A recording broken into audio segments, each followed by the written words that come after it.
So I welcome you again and thank you for joining us for our first Communicators workshop, Communications 101. My name is Angelique Bird, and I serve as the Director of Communications for the Office of the General Minister and President. On a monthly basis, I gather with communicators from our general ministries. Um, this year, we decided that we wanted to put our gifts together and to help communicators throughout the wider church by offering a series of communication workshops. And as this is a collective effort, I would like to take a moment and just allow those who will be presenting with me today, as well as any of our other members of the Communicator Forum to introduce themselves. If you could please unmute and share your name and ministry, that will be great.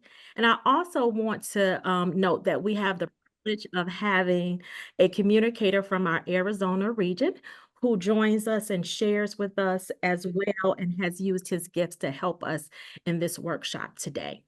So with that, if our presenters can please unmute and share, and any other of our members on the Communicator Forum who've been joining us this year. I'll go first. I'm Erin Zavala, and I do development and communications for both Helm, Higher Education and Leadership Ministries, and DSF, Disciples Seminary Foundation.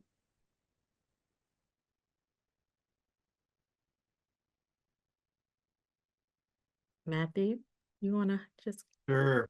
I'm Matthew Clark, and I'm glad to be with you. I work for the Arizona region on staff, and communications just happens to fall into what I do.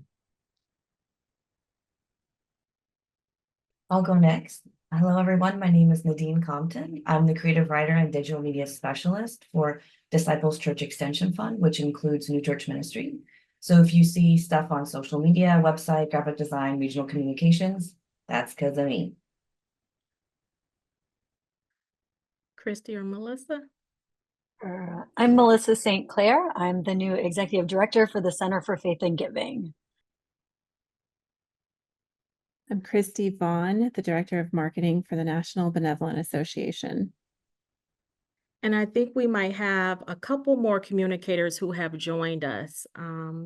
If you could please quickly unmute and share your name and ministry, that'll be great. Good afternoon, everyone. My name is Britt Tain, and I'm the Senior Marketing Associate for National Benevolent Association. Glad you're here with us today. And I'm Patsy Stockton, Chairman of the Board of Battery Park Christian Church, Richmond, Virginia.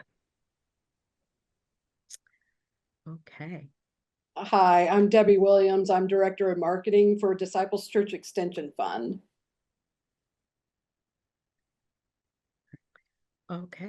Reverend King Hardway, pastor of the First Christian Church in Wheeling, West Virginia, and do some youth work with Christian Church in West Virginia.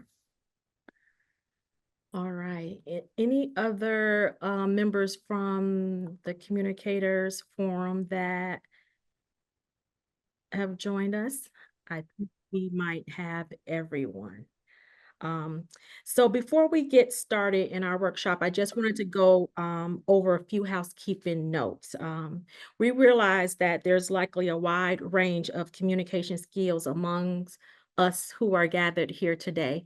But as this is Communications 101, I just want to share that we're going to be beginning with some of the basics. And as we move and continue to share in our series of workshops, we'll be providing more in-depth communication best practices. The plan is to allow for questions at the end of our workshop. That's why we're trying to be mindful of the time, because we do want to allow for that. But we want to encourage you to please go ahead. If you do have questions, put them in the chat. And in the event that we're unable to answer them today, we want to make sure that we follow up with you. And then lastly, I want to note that this workshop is being recorded because as a registrant, we'll be sending the links out so that you have them. And so with that, I am going to go ahead and get us started by sharing my screen and sharing our agenda for today. We're going to speak about building a solid foundation as it relates to communications, understanding your audience, creative aesthetics, PDFs and electronic media, using passwords, QR codes, resources, and as noted, if we have time, we do want to allow for some Q&A. So with that, I'm going to hand it over to Nadine, who's going to talk about building a solid foundation. All right, thank you, Angie. Can everybody hear me? Just want to make sure I have a thumbs up. Okay, 2 thumbs is enough for me. That's all I have anyways. So, okay, building a strong, solid foundation. I want to thank you again for gathering with us. I know marketing communications can be scary. So you're already taking the first right step, okay? So why am I talking about this? The foundation from which good communications comes from is a strong brand. Now, don't log off. When I say brand, it may conjure up a superficial image in your mind of a cheap marketing ploy, and that's fine. I've heard it all before. But what I want you to think of when I say brand is identity. That is all that a brand needs to mean to you right now. Okay. When that comes to marketing, and marketing is just appealing to a particular group of people, this is a communicative identity. What do I mean by that? A communicative identity can be recognized through its logo, font, and colors, which are then used in newsletters, social media, website. You've seen other brands do that in ads, commercials, billboards, that kind of thing. So you may already be doing this in your regional newsletter, on your Facebook page, but the idea is to be doing it intentionally, right? And not haphazardly. All organizations, including congregations, should be taking marketing as seriously as they do property maintenance, human resources, food prep, making coffee, etc. Okay, so now when a congregation has a strong brand, they have created an image that resonates with current members and potential newcomers. Now, as you see on the screen, I'm going to talk about the hallmarks of a strong brand. So a strong brand, one, knows its why. And that is developed from a brand's mission, vision, and values.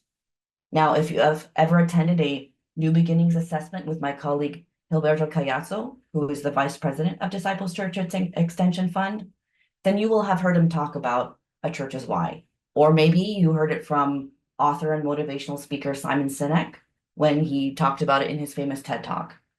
Now, if you can rattle off all of your ministries, from youth group to Bible study to Vacation Bible School, but you don't know why you're offering those ministries, then I suggest you take a step back. A church with a strong brand would know why it is offering, for example, an after-school program for at-risk youth.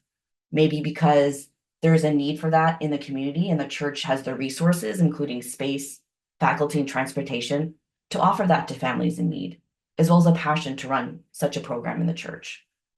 So a strong brand knows its why, and that is developed from a brand's mission, vision, and values.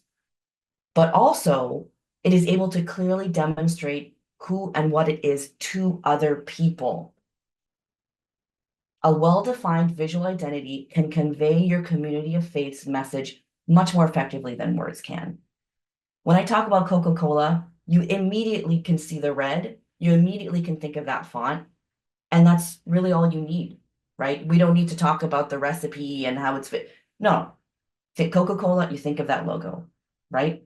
Another marker of a strong brand is that it is consistent. If you are going to take anything away from today from me, it is that a strong brand is consistent. Gilberto gets the why part, I get the consistent part. So consistent church branding fosters a sense of unity and belonging among church members, right? And disciples are all about unity, right? When people see a cohesive and professional brand, which is what we're trying to do here, right? It reinforces their connection to their place of worship. Now, I'm going to go into that later. All right. So a Hallmark of a strong brand is that it knows its why, and that comes from its mission, vision, values. It clearly demonstrates that to others, and we're going to show how you can do that, and it's consistent. So if audiences don't associate a certain set of hopefully positive qualities with your name, then they are less likely to listen and care about what you're saying and offering. All right, so now Erin will now go more in depth about audiences. Thank you, Nadine. Yes, this brings us to the topic of how to determine your audience. It is important to know who you are communicating to so that you can figure out the best way to reach them. There are two types of audiences to consider when it comes to communications: your internal audience and your external audience. Examples of an internal audience would be your staff, committees, councils, your board of directors, groups that are associated with your church or ministry. Generally, anytime you're communicating something very specific to a small group of people, you would treat them as you would an internal audience. External audiences would be your congregants, prospective new members, and pretty much the rest of the world outside of your church or ministry. It is important to know that you will find that there will be overlap in these audiences. And it's also important to note that we are in an age of multi-generational communications. That means that we have to consider that we may have some people who only receive information digitally, such as email or text, and some who rely on more traditional forms of communication, such as paper documents. There is no one-size-fits-all for communications. So to determine which audience you need to send to, you'll first look at what needs to be sent. For example, if you're promoting a new event, you would probably want to send that out to all church members and then possibly out into the community. Announcements from general ministries might go to a specific group or might need to be shared to everyone. This brings us to our next slide on determining what the best channel is to use to get the information out. Here are some examples of what we typically use and how we use them. Email, and this does not include your newsletters, is best used for your internal audience, so any communication that has specific information for that group, you most likely would send by email. Newsletters usually go to a group of people who have opted in to receive information from your church or ministry. So this is a great way to get out communications about new events, programming, meditations, and anything that you feel needs to be shared with people who want to know what's happening at your church. Bulletins are similar to newsletters, but usually a bit more pared down. The people who see your church bulletins are usually only those who are in attendance at your Sunday service. So this is a tool you would use in conjunction with something like a newsletter or social media or your website. Your website is your face to the world. This is where you want to show people who you are. It serves as a dual purpose because sometimes it will have info on it for your church members, such as calendar events or your donation page, or really any updated information that you want them to see. But it is also a place that serves as a tool for new members to find you. Now, because your church members are probably not visiting your website every day or every week, it is important that if you have urgent or important news, that it should go on your website, but it shouldn't be the only place for it. Social media is similar to a website because anyone can see it. But this is the place where you would want to put anything out there that you want shared far and wide. Social media is a great tool to spread the word. Direct mail is usually used for things like stewardship campaigns, maybe personalized cards such as birthday or condolence cards. It's also used to send info to congregants that may not be online. Some of you might still be sending your newsletter through mail too, which is something we will touch on a little later. Many times in communications, you will need to send something out in several different ways. In fact, I encourage you to do so. If you have something important to promote or share, you should utilize as many tools as you have possible to do it. So this brings us to when to communicate with your audience. This is all dependent on what you're sending out and how you're sending it. For example, if you have a newsletter, you first need to determine how often you need to send one out. Some of you send out weekly, some of you send out monthly. I highly discourage that you go any longer than monthly. You will lose engagement with your audience and risk the chance that they might miss one or two newsletters and then they don't hear from you from a long time. Social media is also something that you need to do often so that it will appear in people's feeds. Usually a couple of times a week is good. Keep in mind when the best time of day is to post. You don't want to be posting anything important in the middle of the night unless you're trying to reach me because I don't sleep. Also, keep deadlines in mind when you are communicating. If you need your church to sign up for something on Sunday, don't send it out on Saturday night. People need time to make plans, and you might laugh, but I've lived that one out in my own real life. I highly recommend that you create a communications calendar. This will help you plan out everything that you need to do, and it will also help you keep accountable. When it wasn't my full-time job and I was doing this as a volunteer, I know that I needed that extra reminder to get the Facebook posts out. And now I'll give it back to Nadine to talk about creative aesthetics. Thank you, Erin, for sharing your wisdom. Okay, so you've established what and who you are, and your why, of course, plus gotten a grasp on your audience, thanks to Erin. Now, how do you go about creating a promotional image? Well, you have many mediums to choose from invitations sent in the mail to Facebook posts, as Erin said, but you cannot treat them all the same.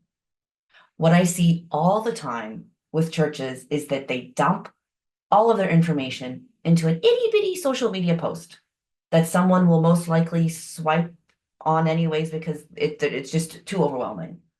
If you're posting something on social media, it needs to be concise, aligned with your brand or identity, and accessible. And to be honest, that goes for any form of image graphic design that you make, just especially social media.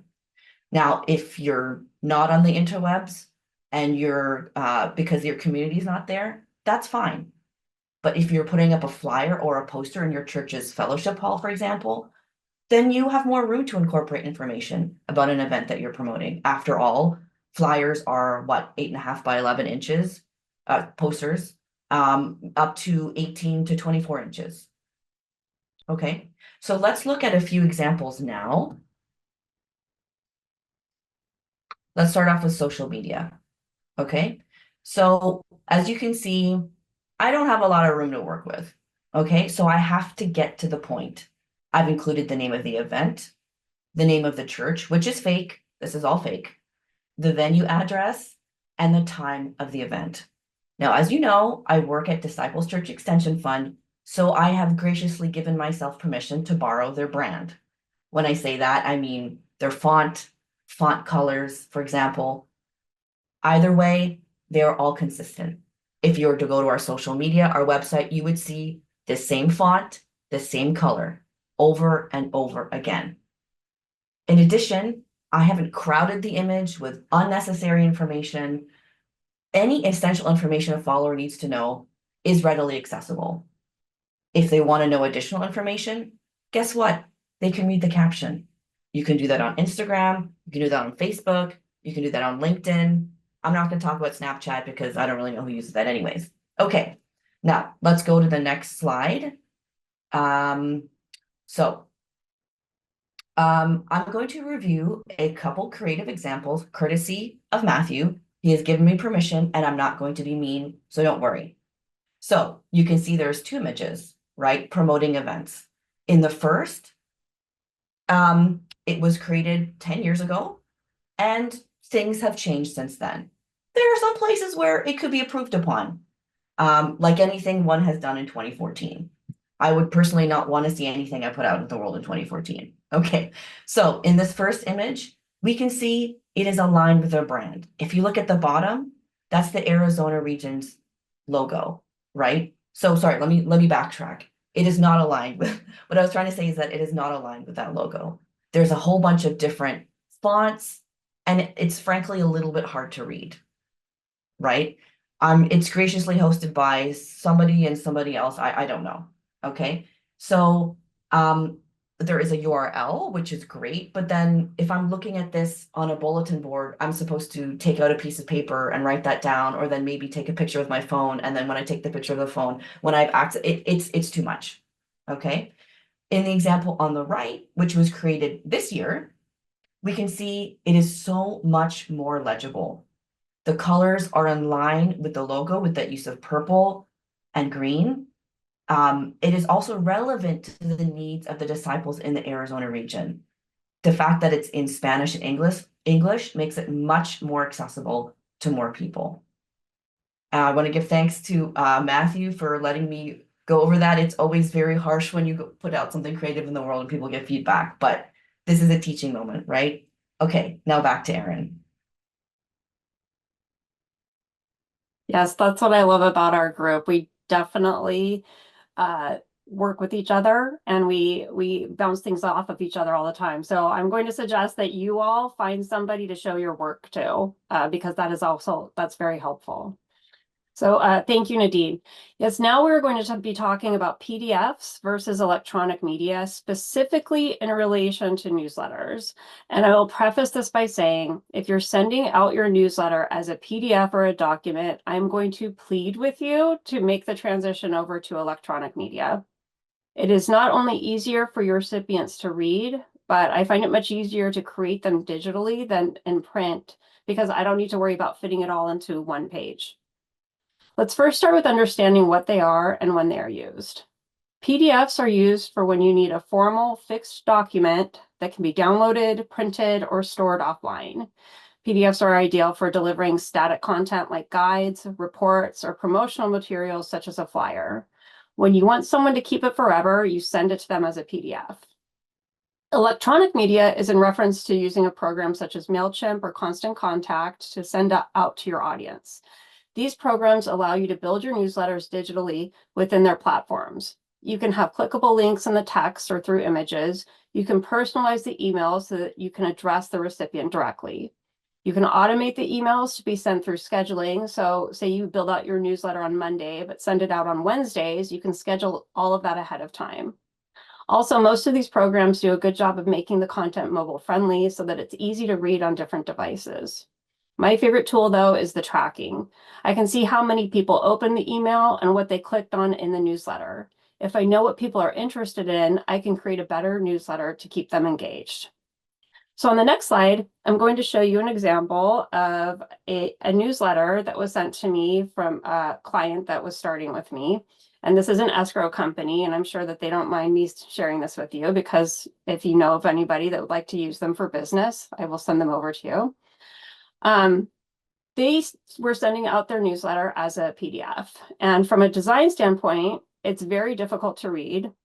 Everything is sized differently, so there's no structure or flow to it. And since it was sent as a document, it made it next to impossible to read on a cell phone. They also weren't using their current logo on it, which ties into your identity and aesthetics, as Nadine was just talking about. On the next slide, we will see where we took it. On the left is my best try at showing you what the digital version of their newsletter looks like now. It's very hard to get something that you would scroll and email onto one page. So you'll have to bear with me. You'll have to imagine that you've opened it up in your email and you can scroll through it like a normal email. On the right, it is zoomed in so you can see what someone would see in their email if they opened it up before scrolling. First, we started with getting their logo on there. We then put some structure to the content so that it's easier to read. If you look at the example on the right, you'll see that the first article here has a read more link. This drives people back to the website, which is where we eventually want everyone to go. And because it was built in MailChimp, I'll get a report that tells me not only how many people opened the newsletter, but how many people clicked on the link to read the rest of the article. So what happens if you need your newsletter in print and in digital? You'll see on the next slide, and I can speak from experience because my church is in this position. But also this particular client of mine needed just that. So what I did was I created a PDF version of the digital newsletter. It takes me about an extra hour of time, but it's worth it for my client. And now you can see that it's printer friendly. MailChimp and Constant Contact will create printer-friendly versions of the newsletter for you, but it isn't clean, and usually we'll put it on multiple pages and it's just not as effective. So I take that extra time just to build it out. And as you can see, because this is being delivered in person, there are things on here that are a little bit different, like a QR code, so people can scan from there to get the contact information that's needed. So now that we've gone through all that, I'm going to give it over to Matthew, who is going to talk about something very, very important: protecting your passwords. Thank you for sharing those examples and your experience, Erin. Yeah, I'm going to take a few quick minutes to talk about passwords. And while this information isn't really specific to communicators, I found over time that communicators often end up being a singular person holding all the keys to their congregation's digital world. So as people who are the ones often responsible, let's talk about some good password practice. Now, I'm not going to scold you for not having two-factor authentication and unique non-repeating sequence of at least 8 numbers, letters, and symbols. You've heard that. And you know that easy-to-guess passwords are a bad idea. Let's just all agree right here and now that no password for your church should utilize any part of your address, your phone number, your pastor's name, 1, 2, 3, 4, and we'll leave it at that. Instead, let's focus on one tool and one concept. The tool is something called a password manager. There's lots of these out there, and a Google search will get you rolling. You'll see some names like LastPass and 1Password. And frankly, a lot of antivirus software also includes a password manager with it. But a password manager is basically a digital version of that little notebook that we all used to keep by the side of our computer where we would write down new passwords as we made them. Except that it's digital, it's secure, and often can be shared between multiple people. You get to remember one password, and then the tool stores and remembers all the unique non-repeating sequence of 8 letters, numbers, and symbols that you're going to need. It helps you generate secure passwords and keeps everything up to date. Now let's talk about the concept for a minute. As a church, we should be really good at remembering that our shared ministry extends out in time before us and after us. Still, sometimes we have a hard time translating that into healthy practice. For communicators, this means making sure there is at least one other leader who has access to the account usernames, passwords, and challenge question answers. This isn't the same as training someone to do what you do. That would be great, but that's step number 2. Step 1 is that there is another responsible party who can access the accounts should they need to. Sometimes that's as easy as someone else knowing the username and password. Funny enough, that password manager thing we just talked about, it can really help with that. Sometimes it means others need to have admin level access with their own separate account. Facebook, in fact, is a perfect example. A Facebook page is managed through individual personal accounts. That means it isn't as easy as sharing your username and password. Instead, you have to go and give someone access via Facebook, and they have to accept via Facebook. Look, I'm not going to lie, it takes work. And I can almost guarantee that you're going to have to convince someone that you aren't asking them to take over posting to Instagram and sending the weekly emails, but that instead you need a responsible person or two within your church structure to also have access. Look, I've seen what happens when we don't do this well. It's heartbreaking. Pictures are lost, websites are lost, history is lost. Days and weeks of staff and pastoral time spent on something that could have taken only a couple minutes to transition. Take the time to make sure it's not just you. It's well worth it. I promise you. Here's the nutshell version. Skip the 123 my church name password, look into a password manager, and come up with a way to ensure that you are not alone in holding the keys to the digital world of your community. Thanks. I'm going to pass it back to Angie. Thanks, Matthew. And yes, password protection is very important. I'm going to talk to us about QR codes. QR code is a short name for quick response codes. And they are quick response codes because they quickly and conveniently get folks to information from a simple scan of a smartphone or a tablet. QR codes were created in the mid-1990s, around 1994. However, they became more popular during the pandemic at a time when we were trying to minimize our printed communications. QR codes allowed us to share information electronically. Today, I'm going to share with you 3 things as it relates to QR codes: the benefits of QR codes, how to create one, and then tips on how to use them. So as far as the benefits, the first would be that they allow for easy access to information, similar to what I just mentioned. Once a code is scanned and the link is selected, users gain quick access to the information that you want to make available to them. They're very helpful when you have space limitations on your creative pieces. For churches and ministries, it's often difficult to share all the details about your ministry in one communication piece. One way to solve for that is to include a QR code that might link people back to your website where they can learn additional information about your church or your ministry. Another way is similar to the piece that Nadine shared with us that Matthew created. There was a QR code at the bottom, and it allowed for people to register. And with that, once they registered, he also shared some additional information regarding their regional assembly. So those are two examples of how you can use QR codes when you have space limitations.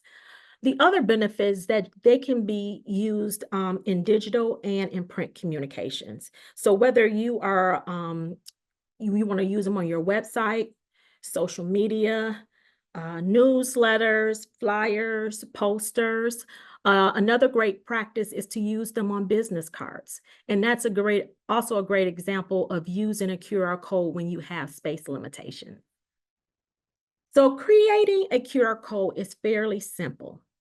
QRCodeGenerator.com is one of the platforms that you can use to create QR codes. And they also have a free version. If you have scanned this QR code, it will take you to QRCodeGenerator.com, and you'll see a landing page. But this landing page is similar to what you see. This is actually the landing page if you were to use it on your desktop. And what you simply have to do is, if you want to share or send users to your website, then you would just copy and paste your URL to your website, your church website, or your ministry website here.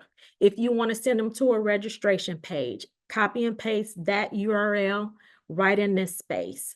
And if you're doing it on a desktop, the QR code will automatically start generating. If you're using a smartphone or a tablet, there's another step, and they'll just say, click to start that process. But once the QR code is generated, on the right-hand side, you'll see a box similar to this one on the right here. And then right at the bottom, there's that green button that says download. Simply click that button and your QR code will be downloaded to your device, your computer device, so that you can use in future communications. So now that we have created our QR code, I want to just share a couple of tips regarding using them in your creative pieces. One is about placement. We want to ensure that the QR code is easily visible. So that they can be scanned. You want to avoid making it really, really small, because people are going to be using either their smartphones or their tablets to try to scan your QR code.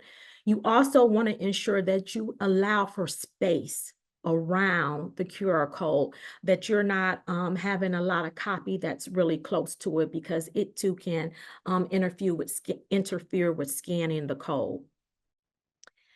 Add a call to action.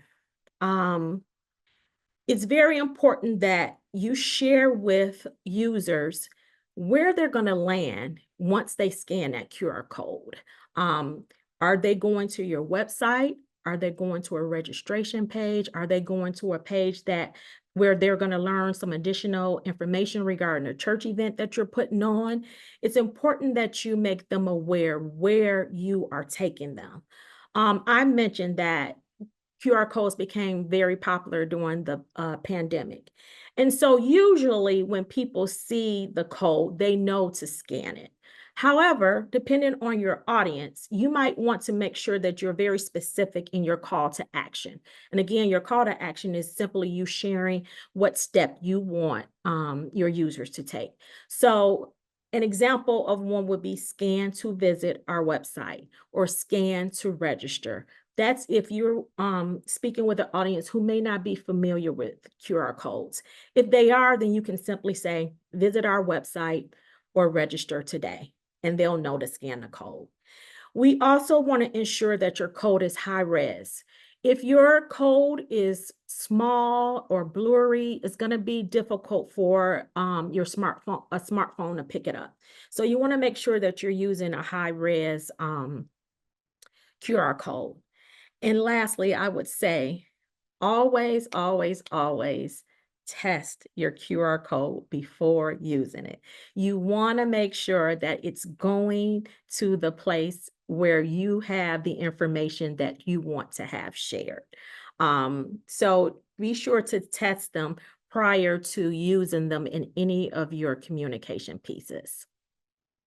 So with that, I'm going to turn it over to Nadine, who has updated one of the creative examples and to include a QR code, and she'll share regarding that. Thank you, Nadine? Envy. So as she said, this is a creative example of how to incorporate a QR code into a flyer. So what I've done is I've resized the social media image you saw before using flyer dimensions, right? So that's 8.5 by 11 or 18 by 24 with Canva. And you may have seen that at the bottom sometimes. Canva is basically a company that provides tools for creating social media graphics, presentations, promotional merchandise, and websites. It's an online software. So you can see that again, I've been consistent not only with the brand, including its colors, fonts, and logos. I'm talking about the flyer here, but also with the layout. You don't have to reinvent the wheel when creating graphic designs for various venues. Be consistent. Use the same thing, resize it, using something like Canva or another platform. But here in the flyer, because I have room, I've included not only the same information about the event, but also a QR code, right? Which people can take a photo of with their phone. Their phone will then take them to the website and they can register for the event. That's like 2 steps, right? So again, that is same consistent brand. It's got that same information you need right away, title, location, venue, yada, yada. But with those added information, you're taking advantage of this medium of the flyer, of that space, providing additional information in a super easy way to scan and register. Also using very easy and legible instructions for how to use the QR code. Awesome. Thanks, Nadine. You're welcome. All right. So when we started, one of the things that I mentioned is that our goal here today was that we really wanted to help communicators throughout the wider church. And during our time today, we've mentioned various platforms that we've been using to complete some of our projects. This page includes some of the resources, our creative resources, scheduling tools, office programs, video production. I'm not going to go through these in detail, and that's because Matthew has created a wonderful document that shares the resources. Not only will you find the platforms some of the platforms that we talked about, but he's also put in here the features that are available on each of these platforms. We talked about trying to ensure that we were mindful in including some of the resources that were free. You'll see, though, that there are a few where you'll see a $, and that's because we wanted to make sure that you were aware that there may be a cost associated with that particular platform.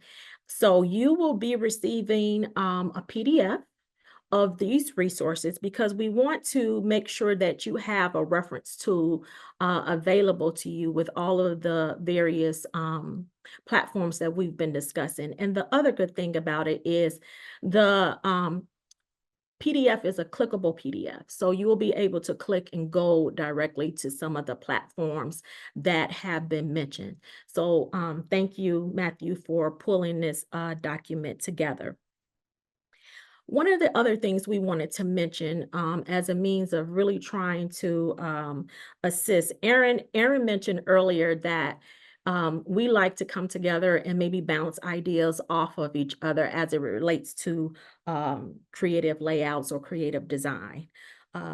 We want to offer you the opportunity for us to actually look at a few of your communication pieces if you think that would be helpful. So what you will be receiving as a follow-up to this workshop will be an email that includes the video of this workshop, the resources, the PDF of the resource document that we just that I just spoke about, and then instructions on how to upload Creative if you would like one of the members of our team to review and just give you some additional tips on or some thoughts on the layout or design of that particular creative piece. Again, you don't have to submit anything. It is just that we wanted to offer it as an opportunity to help if needed. So with that, we are going to, I think we are doing great on time. We're gonna go to questions. But what I want to do quickly prior to that, I want to end there. I just want to, so that I don't have to go back and share, I just want to quickly talk about some of the upcoming workshops that we're going to have. I mentioned that we wanted to start doing a series of workshops. So some of the other upcoming workshops that we're going to have is going to be the Communications 201, follow up to this particular one, identity and branding, talk about websites in detail, social media, and then communication strategy. So those will be, we'll start sharing information regarding those in 2025, and we'll get that information out to you.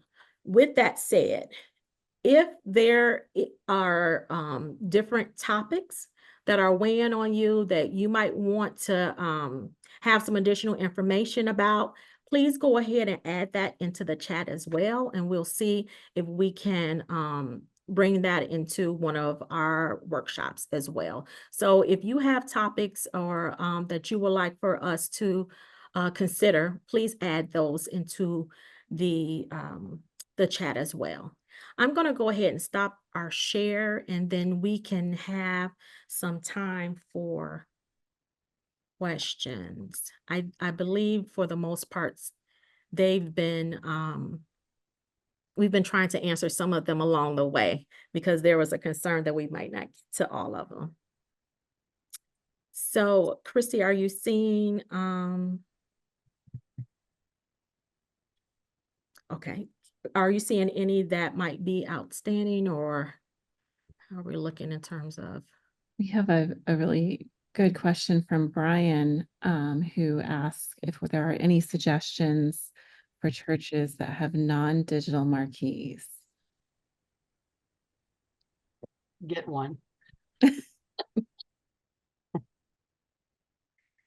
So are you using the letters, or are you using banners? So we have we're downtown of a small town, and we have a marquee with, you put the slide in like I don't know where y'all are. So like a fast food restaurant maybe. Yeah, digital is an idea for sure. But anyway, how do we incorporate that as part of because if you leave it blank, it just looks like nothing's happening. If you put something up and leave it static, or it gets, dirty or rusty or whatever, it just doesn't, it's not a good look. So I don't know, So- just as we're thinking about communication as a whole, Yeah. how is it we're taking this outside piece that is legitimately outside my building to draw interest. So I'll say, prior to joining the Office of General Minister and President, I served in Illinois, Wisconsin region. And I helped a lot of our churches regarding communications, and that was one of the things that we did discuss. And so what I found during that time is that our churches, we have such great ministry. We do so much, but sometimes our communities aren't aware of all of the good things that we're doing. That's one of the ways you can use that marquee. Sharing information about your ministry. I'm assuming that you're using letters. I think that's what you said. So I would share, your key information out there, because those are the people in your community are the ones who are going to be driving by. So even if you're having events, if you know your sermon topic in advance, all of that information I think is key and valuable in that space. Can I add to that, Angie? Sure, absolutely. As a one of regional.